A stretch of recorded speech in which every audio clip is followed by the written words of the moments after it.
Delta plus का tension, system का नहीं अटेंशन, जनता खतरे से अनजान। आगे क्या होगा भगवान।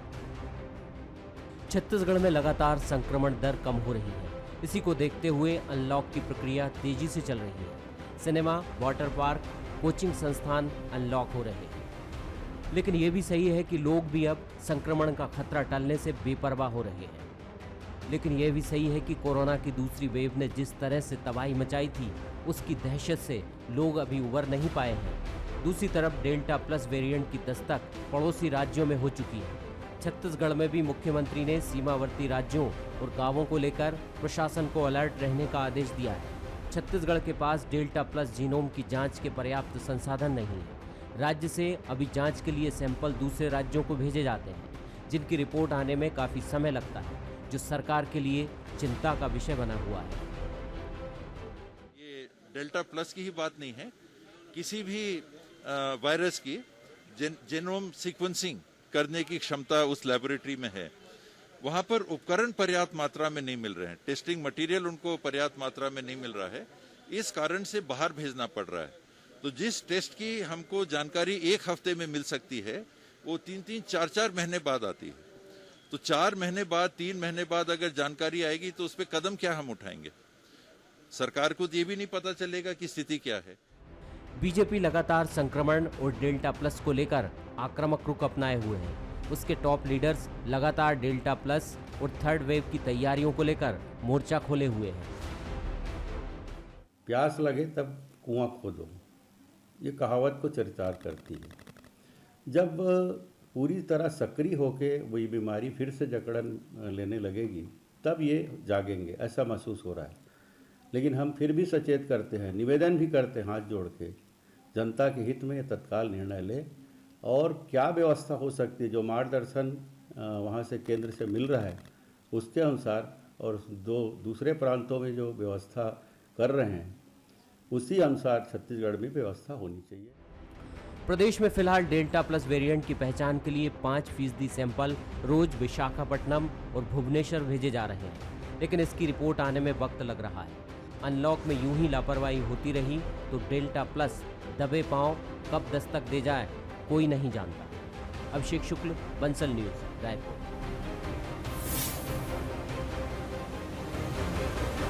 नमस्कार, स्वागत है आपका। मैं हूं अभिषेक शुक्ल। डेल्टा प्लस का टेंशन, जी हां, छत्तीसगढ़ में धीरे धीरे सब कुछ अनलॉक होता चला जा रहा है। Cinema, mall, water park, entertainment से लेकर बाजार, समय सीमा बढ़ती जा रही है और उसके पीछे तर्क भी है। स्वाभाविक सी बात है, कब तक बंद रखा जाएगा। लेकिन इस अनलॉक ने थोड़ी टेंशन जरूर बढ़ा दी है, क्योंकि लोग लापरवाह हो गए, बाजारों में भीड़ दिखने लगी है। और इसी लापरवाही के बीच खतरे की जो बात है वो ये है कि जो डेल्टा प्लस है हमारे पड़ोसी राज्यों तक पहुंच चुका है। इससे पहले भी कोरोना का जो सेकेंड वेव था, जो म्यूटेंट था, वो भी पड़ोसी राज्यों से पहुंचा था और एक बार फिर डेल्टा प्लस दस्तक पड़ोसी राज्यों में दे चुका है। तो क्या है हमारी तैयारी? क्या लोग लापरवाह हो रहे हैं क्योंकि संक्रमण की दर लगातार घट रही है? इसी को लेकर सियासत भी हो रही है। भाजपा का कहना है कि दूसरी लहर की तरह लापरवाही इस बार भी नजर आ रही है, कोई तैयारी नहीं है। और सबसे बड़ी बात, छत्तीसगढ़ में पर्याप्त फिलहाल किसी भी हॉस्पिटल के पास ये संसाधन नहीं है कि वो डेल्टा प्लस के जीनोम का यहाँ पर परीक्षण कर पाए। पर्याप्त संसाधन उनके पास है नहीं, बाहर भेजना पड़ता है और बाहर भेजने की वजह से जो रिपोर्ट आती है काफ़ी समय लग जाता है। चर्चा आज इसी पर होगी, क्योंकि सियासत भी इसी पर हो रही है। खास मेहमान हमारे साथ हैं अमित चिमनानी जी, भाजपा से, बहुत स्वागत आपका। धनंजय ठाकुर जी कांग्रेस से हैं, धनंजय जी बहुत स्वागत। और वरिष्ठ पत्रकार रामावतार तिवारी जी हैं। अमित जी, आप लोगों को क्यों लगता है संक्रमण दर सेकेंड वेव में बहुत तेजी से बढ़ी थी और अब संक्रमण दर कम भी हो चली है यहाँ पर अनलॉक के बाद ठीक है, डेल्टा प्लस पड़ोसी राज्यों तक पहुँच चुका है, सरकार निर्देश भी दे रही है, पर आप लोग कह रहे हैं कि अभी भी वो अलर्टनेस, वो तैयारी नहीं है। केंद्र बार बार आगाह कर रहा है, फिर भी लापरवाही दिख रही है। इसके पीछे तथ्य हैं अभिषेक जी। अभी स्वास्थ्य मंत्री जी के बयान को जिसने भी सुना होगा छत्तीसगढ़ में, उसके मन में भय बढ़ा होगा, टेंशन बढ़ी होगी। उनके बयान से ये साफ है कि इस वक्त छत्तीसगढ़ के पास वो उपकरण नहीं है जो पता लगा सकें कि वायरस। जी, आप तक आवाज पहुंच रही मेरी? हाँ, मेरी आवाज आ रही है? मेरी आवाज सुन पा रहे हैं? लगता है अमित जी। जी जी सुन रहा हूँ, आवाज आ रही है अभिषेक जी? जी अमित जी आ रही है, बोलिए। मैं ये कह रहा हूँ, स्वास्थ्य मंत्री जी के बयान को जिसने भी सुना होगा वो थोड़ा भयभीत हुआ होगा कि सरकार के पास डेल्टा प्लस के वेरिएंट को पता करने के उपकरण ही नहीं है और 3-4 महीने लगेंगे तब पता चलेगा। तब तक तो यहाँ हजारों लाखों लोग संक्रमित हो गए होंगे और न जाने क्या क्या हो जाएगा। तो मुझे ये लगता है कि राज्य सरकार की जिम्मेवारी क्या केवल इतनी है कि ये कह देना हमारे पास उपकरण नहीं है तो आप अरेंजमेंट करिए। आप क्या वैक्सीन के सेंटर में खाली फोटो लगाने की जिम्मेदारी है आपकी, या आप कुछ करेंगे भी? दूसरी एक मैं सुझाव भी देना चाह रहा हूं और प्रश्न भी पूछना चाह रहा हूं हमारे साथी प्रवक्ता से कि 12 राज्यों में डेल्टा जो है वो पहुंच चुका है। उसमें हमारे जो सटे हुए राज्य हैं छत्तीसगढ़ से, उसमें मध्य प्रदेश और महाराष्ट्र भी हैं जहां पे डेल्टा है। तो महाराष्ट्र से कई लोग आ रहे हैं, मध्य प्रदेश से कई लोग आ रहे हैं। रेलवे स्टेशन पर आप चले जाइए, ट्रेन से आदमी उतरेगा, चुपचाप चला जाएगा, उसकी जांच भी नहीं होती है, उसका 72 घंटे का रिपोर्ट भी नहीं देखा जा रहा है। बस स्टैंड पर आप चले जाइए, बस से आदमी ऊपर उतरता है, अपने घर चले जाता है। निजी वाहनों से कौन आ रहा है कौन जा रहा है किसी को पता नहीं है। तो ऐसे में कैसे कंट्रोल कर पाएंगे? तो हमारा सुझाव है कि आप पब्लिक डोमेन पर ये इंफॉर्मेशन अवेलेबल करा दीजिए कि बाहर के राज्यों के कितने लोग छत्तीसगढ़ आए हैं, उनकी कोविड रिपोर्ट क्या है, वो कहाँ रुके हैं। ऐसी व्यवस्था अगर नहीं करेंगे अभिषेक जी, तो फिर संक्रमण भी फैलेगा और फिर से बहुत सारी मौतें भी होंगी। और जब ये बहुत ज्यादा बढ़ जाएगा उसके बाद उपाय नाकाफी सिद्ध भी होंगे। तो सही समय है अभी काम करने का, उसे करना चाहिए। ठीक। अमित चिमनानी जी जो कह रहे हैं धनंजय जी कि आग लगने के बाद कुआं नहीं खोदना चाहिए, या विजय बघेल जी जो कह रहे थे, क्या आपको भी लगता है कि हाँ कुछ इस मामले में बहुत तेजी दिखाने की जरूरत है? क्योंकि सेकेंड वेव सभी ने देखी किस तरीके से उसने तबाही मचाई थी। लापरवाह होना खतरनाक हो सकता है। देखिए जिस बात की चिंता है भारतीय जनता पार्टी के प्रवक्ता अमित चिमनानी को भी है, लेकिन दुर्भाग्य की बात है जिस चीज को भाजपा के सांसद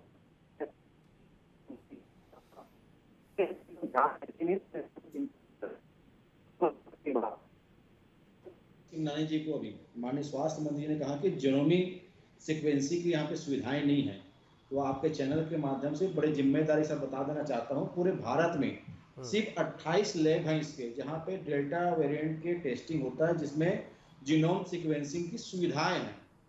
और छत्तीसगढ़ से एम्स हॉस्पिटल भुवनेश्वर और विशाखापट्टनम में टेस्टिंग के लिए भेजा जाता है।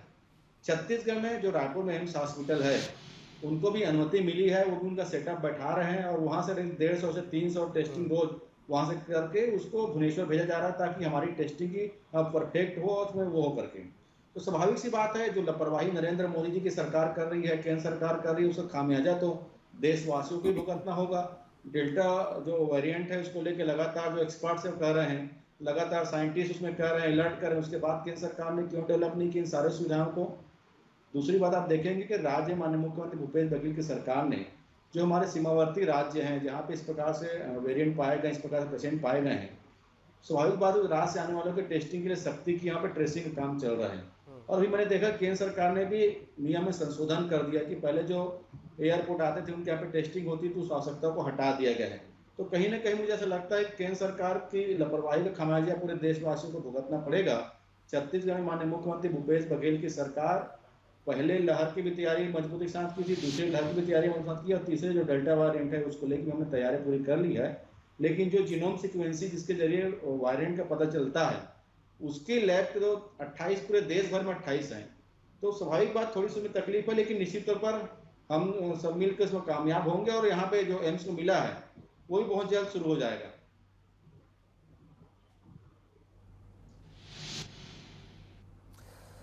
ठीक है। हालांकि स्वास्थ्य मंत्री ने इस बात को कहा है, आज बातचीत जब हमने सवाल किया तो उनका कहना वो इस बारे में मंत्री से बात करेंगे और जल्द से जल्द उपकरण उपलब्ध कराने को कहेंगे। फिलहाल कब तक क्या होगा ये बात अब तक साफ नहीं है। राम अवतार जी, सेकेंड वेव सभी ने देखी और उसकी दहशत अभी तक दिलों से गई नहीं है, लेकिन अनलॉक जिस तरीके से सब कुछ हुआ है और लोगों की लापरवाहियाँ बढ़ी हैं, डेल्टा प्लस जैसा एक वेरिएंट हमारे आसपास अड़ोस पड़ोस के राज्यों में घूम रहा है, ये कितना खतरनाक साबित हो सकता है, कितना अलर्ट रहने की जरूरत है और हम कितने अलर्ट हैं? देखिए, कोरोना 1 और 2 के बाद एक तरह से समाज के हर वर्ग को सतर्क हो जाना चाहिए, और अगर अभी भी सतर्क नहीं हो रहे हैं तो ये बहुत ही गंभीर बात है। ऐसे लोगों पर दंडात्मक तरीके से कानून नियम बनना चाहिए ताकि ये चीज़ें रुके।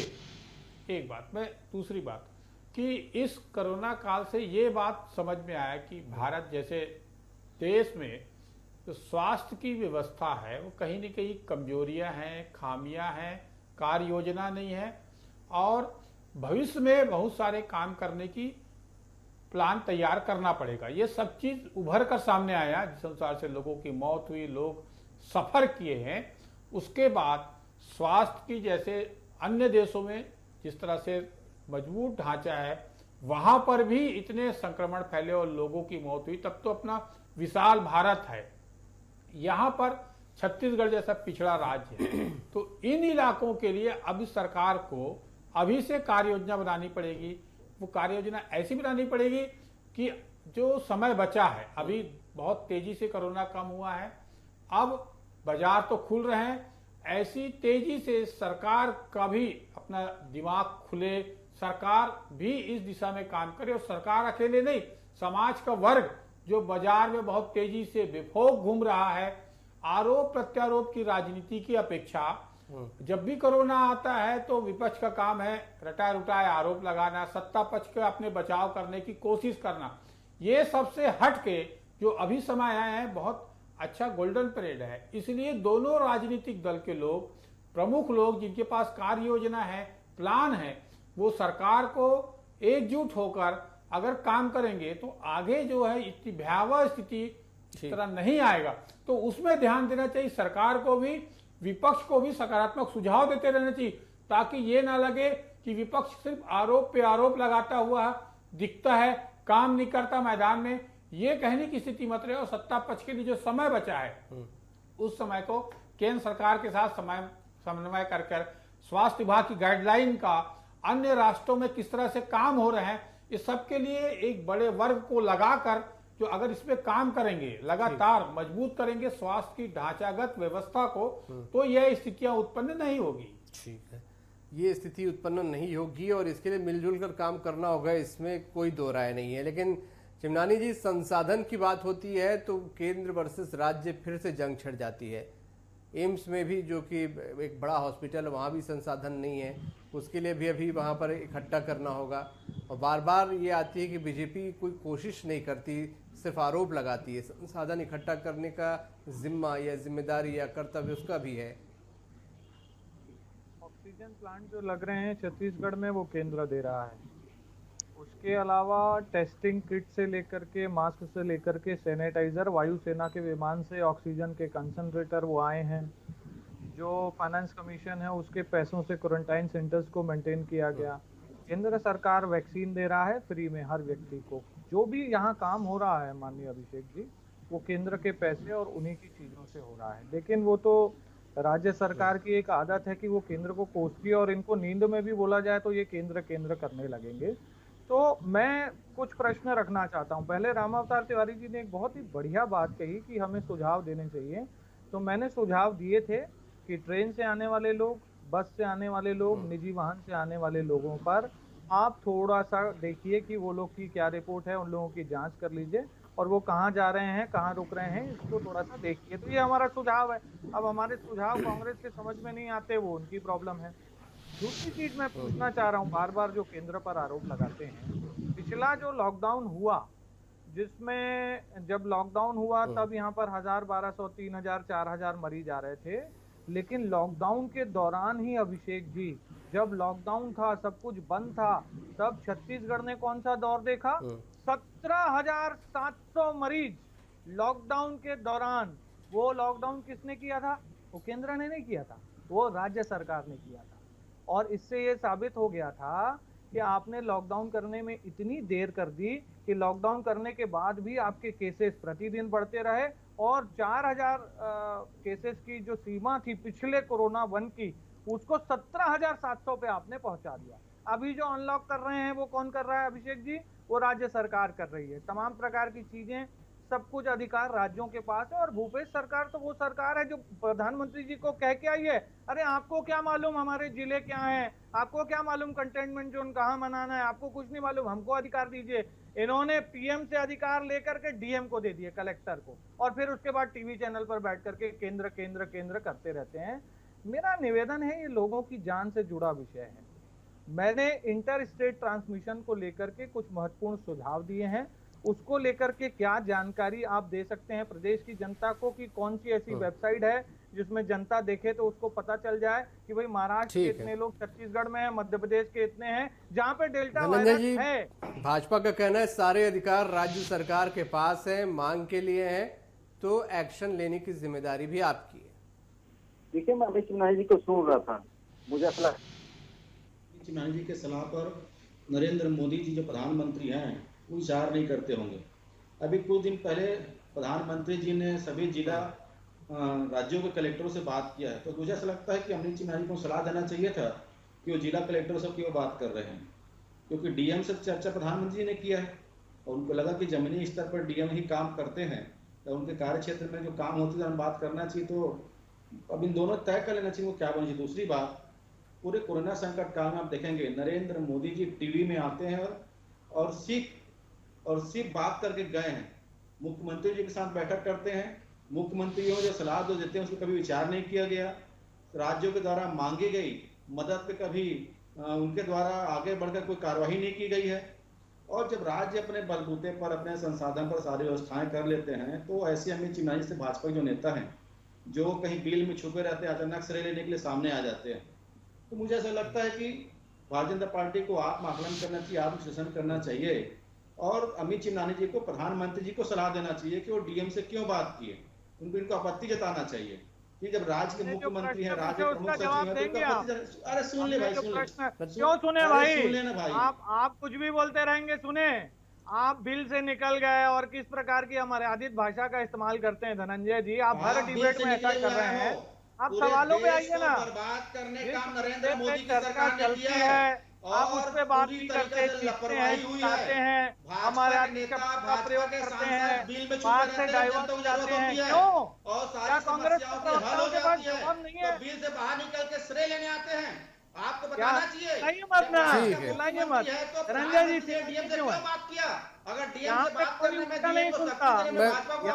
आप दोनों ने अपनी अपनी बातें रखी, सुझाव दिए। एक सुझाव मैं राम अवतार जी से भी ले लेता हूँ, धनंजय जी और अमित जी, एक सुझाव है और एक चर्चा राम अवतार जी से भी कर लेते हैं। राम अवतार जी, जब भी इस प्रकार की बातें आती हैं दोनों एक दूसरे को सुझाव देने लग जाते हैं, और ये सुझाव मानेगा कौन? क्या जनता के लिए सारे सुझाव होते हैं? मुकदमा आखिरकार जनता को पड़ता है। धनंजय जी, चिमनानी जी, राम अवतार जी बोलिए। अभिषेक जी, आपने बिल्कुल सही और सटीक बात कही कि दोनों राजनीतिक दल, भाजपा हो या कांग्रेस हो, दोनों ही आरोप प्रत्यारोप में अपने समय जाया करते हैं। देखिए, पूरा जनता इस समय तड़पती रही, जनता ऐसे कोई जिम्मेदार आदमी की खोज करती रही, जिम्मेदार संस्थाओं की खोज करती रही, और नेता आपस में लड़ते रहे या एक दूसरे पर आरोप मढ़ के ही मजे लेते रहे कि हमारी जिम्मेदारी नहीं होती, उनकी जिम्मेदारी, वो बोलता उसकी जिम्मेदारी। तो आखिर लोकतंत्र में जनता ने शासकों को, राजनीतिक दलों को महत्व दिया है।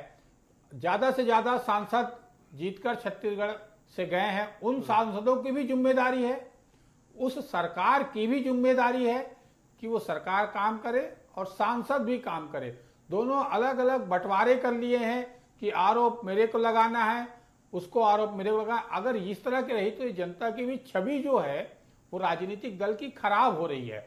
लोगों को लग रहा है कि हम इन नेताओं को चुनाव के समय वोट डालते हैं, इनके पक्ष में, इनकी बातों को लेकर हम लड़ाई लड़ते हैं, और ये जो है आपस में एक दूसरे की लड़ाई लड़कर हमारे बारे में ध्यान नहीं देते हैं। तो ये संदेश, गलत संदेश ना जाए।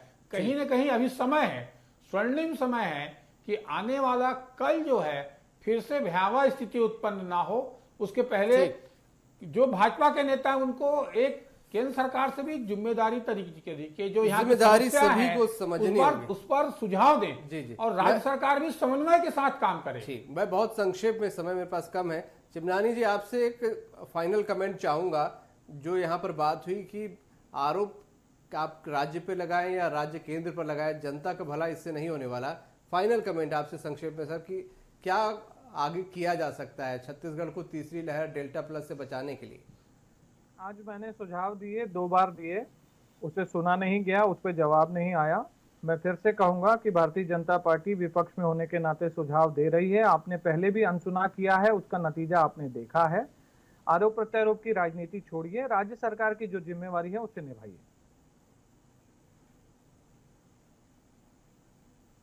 धनंजय जी, आपसे भी फाइनल कमेंट चाहूंगा।